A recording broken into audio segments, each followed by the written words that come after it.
One Southern California-based organization has been providing resources to veteran families since the 9/11 attacks 22 years ago.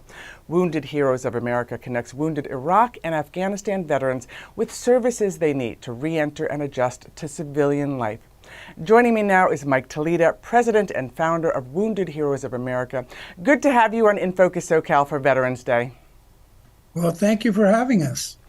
Mike, Wounded Heroes of America was officially founded in 2004, but you got involved helping veterans shortly after the 9/11 terrorist attacks in 2001. Tell me about those first days and what compelled you to jump into action. Well, the very first thing that we did was really right after 9/11. If you remember, it was a devastating time and America was just hurting everywhere, and we got a group of friends together. We put on a golf tournament. We raised $10,000, and we gave it to a victim of the World Trade Center.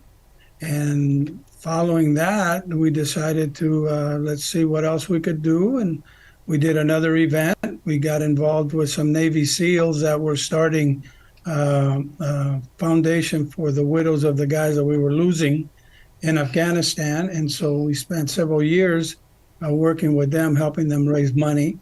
In 2004, we decided that we should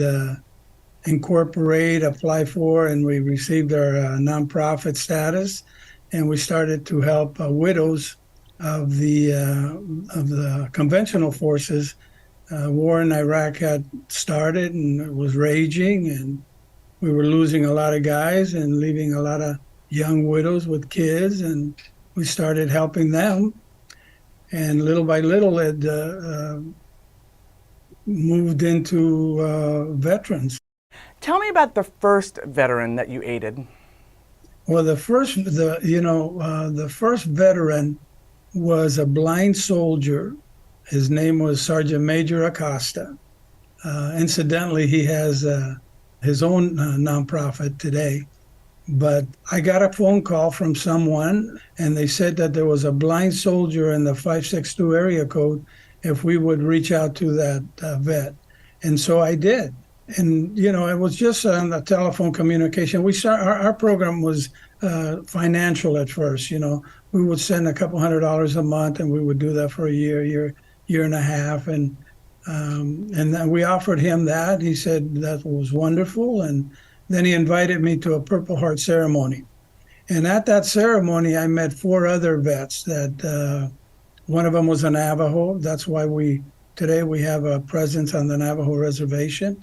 And then from then on, it just started to grow, 1 at a time, 2 at a time.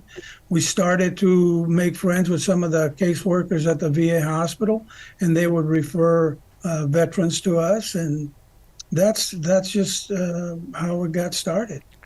And Mike, you yourself are not a veteran, but you've dedicated your work to helping the country's veteran population. How are you able to connect with them on a personal level, never having gone through a war or even serving in the military yourself? Well, people ask me that, if you're not a veteran, why are you doing what you're doing, And frankly, I'm a refugee from Cuba. Came here when I was 9 years old. I love my country. And when them towers came down, I just needed to be involved somehow. And so one of the things that veterans need, and people, you hear it's almost like a cliche where they say, thank you for your service. But they really need that.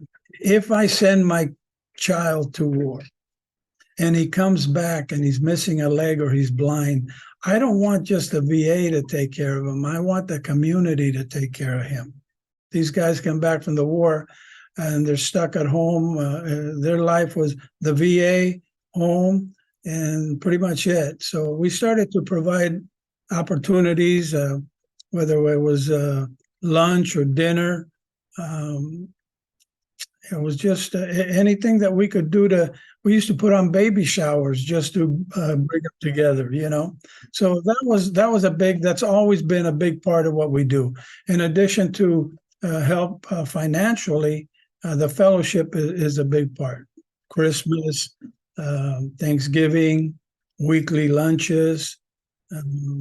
So that's what we've been doing over the last 20 years.